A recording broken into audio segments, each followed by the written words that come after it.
Bupati Aceh Barat Haji Ramli MS yang diwakili Sekda Marhaban SE menghadiri rapat kedua paripurna 6 masa sidang 3 DPRK Aceh Barat tahun 2020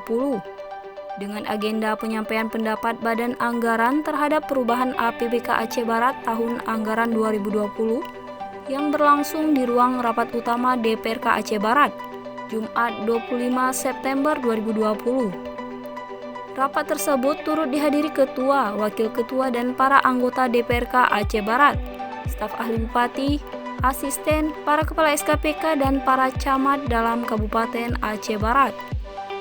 Ketua DPRK Aceh Barat Samsi Barmi mengatakan pendapat Badan Anggaran yang disampaikan oleh tim penyusun pendapat Badan Anggaran Dewan merupakan hasil terhadap perubahan APBK Aceh Barat tahun anggaran 2020 yang dilaksanakan oleh Badan Anggaran Dewan bersama TAPK serta SKPD terkait. Setelah penyampaian pendapat oleh tim penyusun pendapat Badan Anggaran Dewan, pendapat tersebut diberikan kepada pimpinan Dewan yang kemudian diserahkan kepada Bupati Aceh Barat yang diwakili Sekda Marhaban SE untuk dimaklumi dan ditindaklanjuti sebagaimana mestinya.